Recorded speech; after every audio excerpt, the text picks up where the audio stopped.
Hello everybody, welcome back to the channel. I hope you're all having a good day, morning, night, or life. Today we're going to be looking at another subreddit while accompanied by the speed drawing I've done of Miku in her Ghost Rule module. I think it's just called Ghost. And today's subreddit was suggested by a follower. It's called LetsNotMeet. It's apparently supposed to be creepy stories that you wouldn't believe. Or what does it say on the top? True stories of spine-tingling encounters. Yeah, so pretty much that. I just figured to go with the theme of the, drawing I did, and I've never done anything like this. So, real quick, just a reminder that if you guys do like my style of content, please consider subscribing, and go ahead and hit that like button down there. So, without further ado, let's get into it.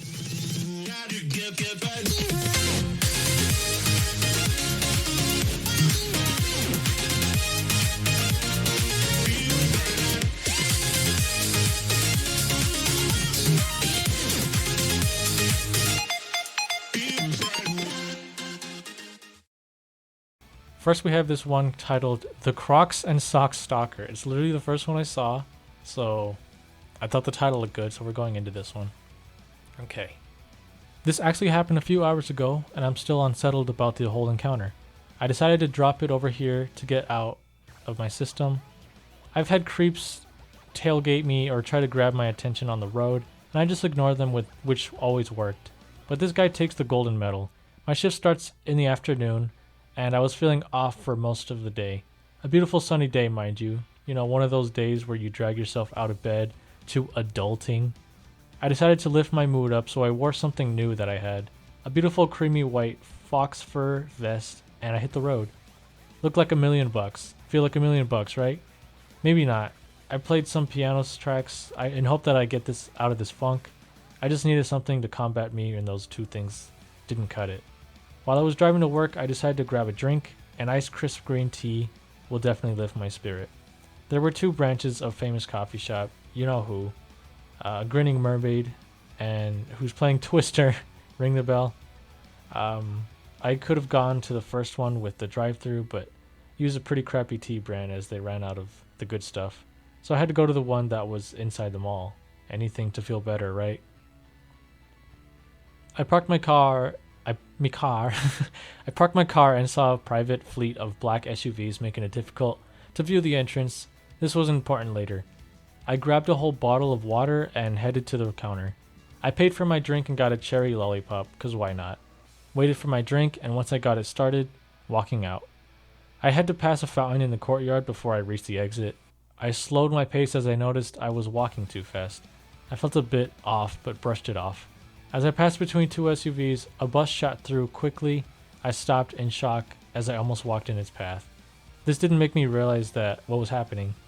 As I got distracted and wasn't aware of my surroundings, I walked further and had to pass an area where there isn't anyone. It was still shaded though, but still outdoor. Almost like an under-bridge style building, if that makes sense. This was the way to my car. I noticed that I wasn't aware of my surroundings till I heard footsteps on my right. Then I saw a man in my peripheral vision, walking and matching my speed. At first I thought he was in a uniform, so I assumed he was part of the cleaning staff in the mall. I felt off, but I told myself that I, being paranoid and overthinking, next to my car and on my left side was a woman with a child who were getting in into their car. This will make sense later. I was sandwiched in between my car and hers. I was getting my keys out of my fox fur vest, and then I had to turn around in order to open my driver door, as I was a bit ahead of it. Once I turned, I saw a man standing, looked like in his late 30s, skinny, average height. He had dark blue baseball cap with sunglasses, a gray shirt with some print on it, and black sweatpants. Crocs shoes with his socks. There it is. He was so close to me that it took me by surprise and I was startled. But being nice and polite, it's in my blood. So I assumed nothing. The first thing that he said was, "Why are you afraid?" I told him that it wasn't, and I asked him what he wanted. "Is your car for sale?" He said while grinning. I said no. Then he started to ask about how my day was going and stuff and those things. The heck? I don't know you. Alarm bells were ringing in my head. I smiled as not to escalate the situation. I knew I had to do something. He was blocking my way to the mall entrance, and if I decided to go to the other way, which is pretty large shaded parking lot with a few people here and there, it was nice to meet you, but I gotta leave. I said while smiling. Give me your phone number, he said bluntly. I just repeated the same phrase and took a step closer to my door, as I didn't want to show him that I was afraid. I was pooping bricks at the moment. Then he said something that made me want to crawl out of my skin. Give me your phone number so I don't have to chase you around my car. In my car. At this moment, I knew I had to move fast, so I opened my door and ignored him. He kept talking, and I wasn't sure if he was staying as it felt muffled. My anxiety was higher than the tip of Mount Everest now, and I was hit with realization that even public spaces in broad daylight with people around, you can lose your sense of safety in a split second. I closed the door and quickly locked it. My fingers felt weak, but I managed to turn on the car. He kept knocking out my window. He was so insistent. I put my car in reverse mode, but I couldn't back out. The woman was halfway getting out of her parking spot, thus forcing me to wait. He kept knocking pretty hard and saying stuff. At that moment, I honestly couldn't hear him. All I wanted to do was nope out of there. I was so afraid, I was just baffled.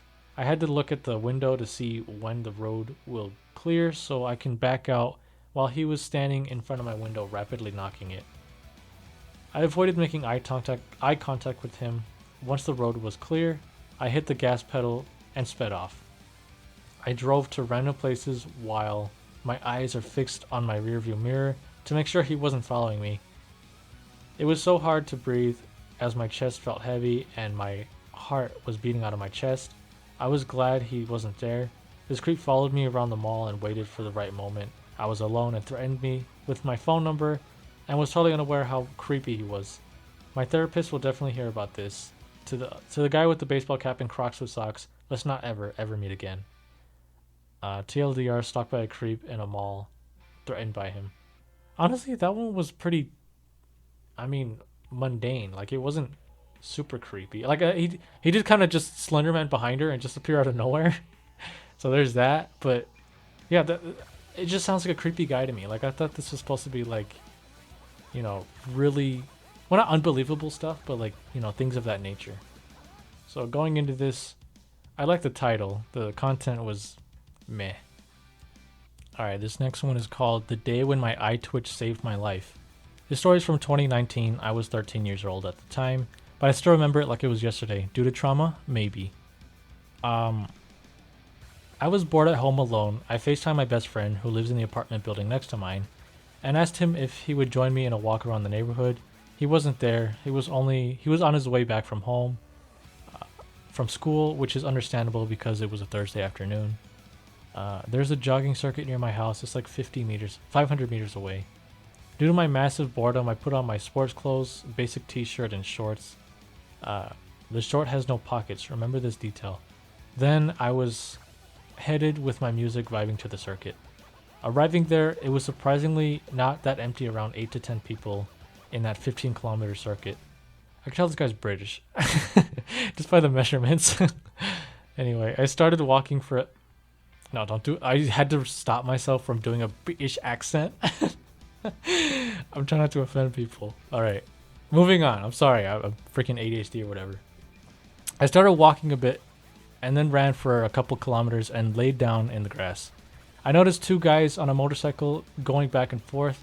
I didn't care that much since I was FaceTiming my best two friends. It was getting pretty late. It was around 6 p.m. and while I was exhausted, I walked home, but I took another path that is kind of, a shortcut. I had to walk through an empty street with buildings and construction. I took the same path many times before with no problems. I had a feeling that someone was watching me and following me. I turned around and noticed the same two guys on that motorcycle heading toward me. I whispered to my friends FaceTime that something was weird is going to happen and that they have to cut their mics and focus with me. The guys came by and one of the asked where the nearest barber shop. Out of stress, I gave him a random location. While the rider on the bike asked about the barbershop, my eye twitched and unfocused. It always does when I'm heavily stressed, but I was still able to see with it. I saw in the bike's rearview mirror that the other guy was trying to look at where my phone is. It was between my short and belly because I had no pockets. I had my earphones on. I was freaking out. Time was slowing down. Seconds felt like hours, and I couldn't feel my legs anymore. They went on with a slow speed, but it was like they were planning a backup plan. I had 3 options. 1, there was a taxi guy fixing his car. I could have went to him and explained the situation, but my gut said, what if they noticed me and came back and maybe what they planned to do? 2, stop at a random car and hop in, then explain the situation. My gut said no, what if the car was locked? Plus, the guys would have noticed that I knew that they were planning to do and come to me after the random car will go. Or 3, and this was what I chose, run in the opposite direction to traffic and take the path that I came by. I instinctively ran for straight 5 minutes, couldn't do it anymore. I entered the field and started running again towards some slums. I looked back and saw the guys coming after me in the field, and one of them was shouting, "Just stop, we want to know where the barber shop is." Yeah, that's likely. There's one thing about me, and it's that I always trust my gut. And it said, "No, my love, run as fast as you can or you will die today." Who calls himself love? That's kind of whack. Okay, I won't judge though. And that's what I did. I ran between the slums and kept running until I arrived near my best friend's house, who I was still in FaceTime with. I told him to come downstairs right now, and I laid down in the parking lot. He came and was freaked out because he knew something was happening, but I didn't know what it was since I didn't give more information. My face turned a yellowish and I threw up. I couldn't feel my legs nor my arms anymore. He walked me to my house and I laid down from that moment. I don't remember anything. I just remember me waking up the following day with bruises on my leg due to me running in the field of spikes. The whole story happened in the space time of 10 to 15 minutes. Now I take that same path again with no worries. This one's kind of weird. Like, he didn't really explain what the guys were doing, just that they were on a motorcycle.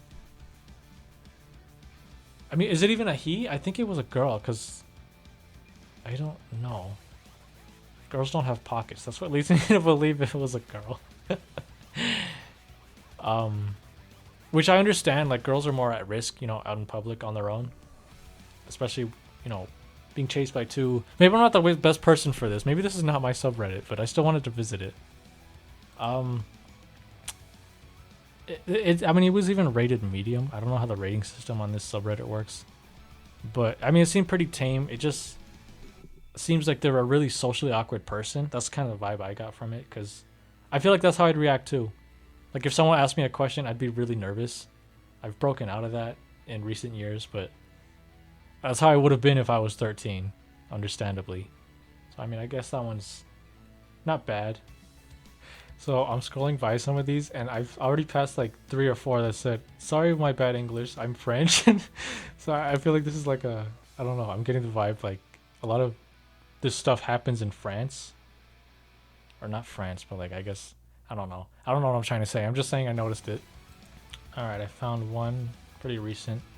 It's called Uber Eats driver possibly using multiple accounts tried to break into my home upon arriving.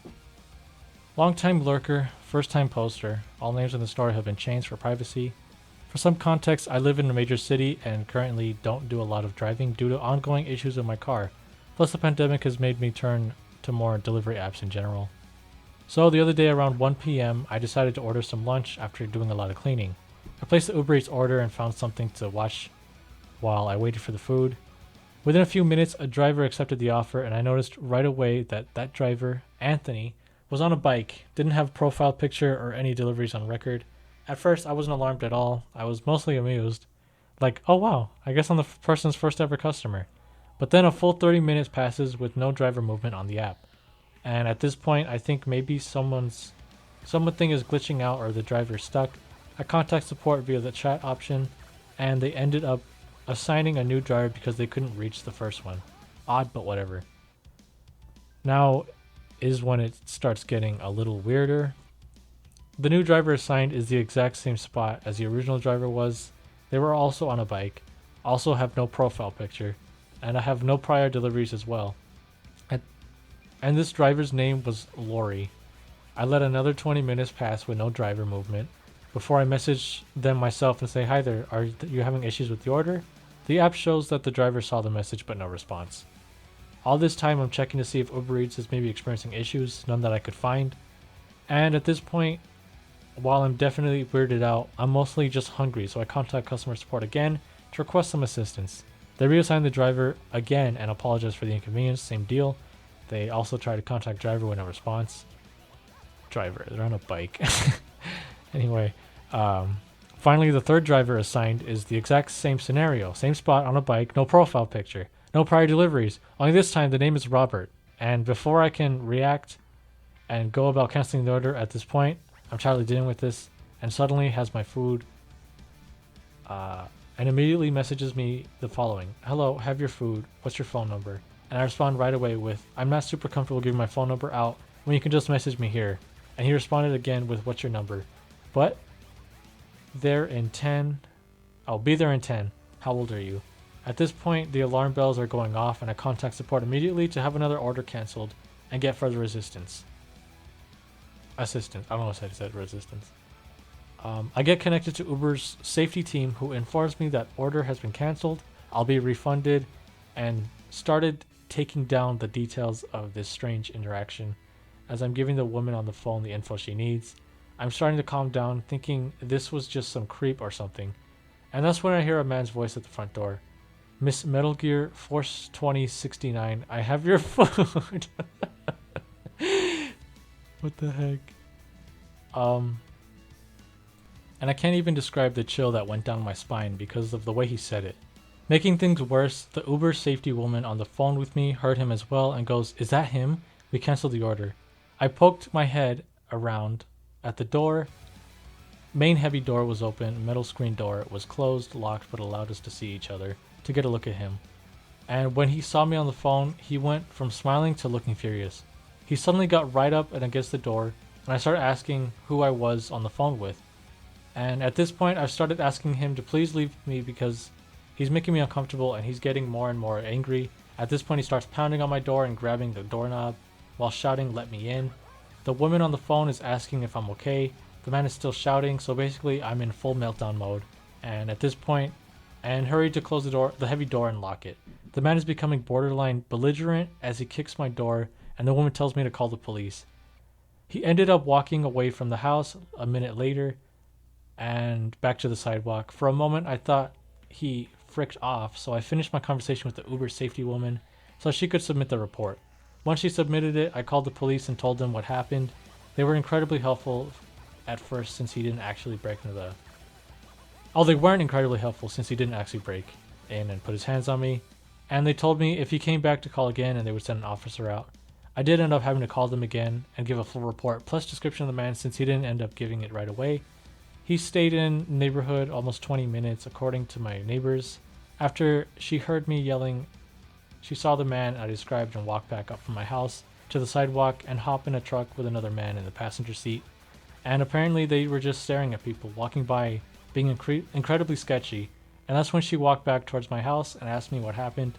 Luckily, she was able to give myself and the cop a description of the vehicle and the other man as well. So basically this very bizarre and uncomfortable experience I wanted to share. Maybe if someone else has seen anything like this, because honestly I'm still pretty shaken up and avoiding delivery apps for a while. So Stranger Reaps Drive. Oh, this is TLDR. Yeah, he wanted her info. Alright, when I was halfway through that, I wanted to say this earlier, but I was like, why are you still using Uber Eats? There's like at least 3 other apps you could use, like DoorDash and Grubhub, although I know DoorDash has their issues with like not being able to deliver some places. But still, like, that doesn't condone, what he did or anything, but still, like, there's other options, or make a sandwich, I don't fucking know. Anyway, that's about all we have time for in today's episode. Don't forget to like and subscribe as it does help out the channel. And until next time, bye-bye.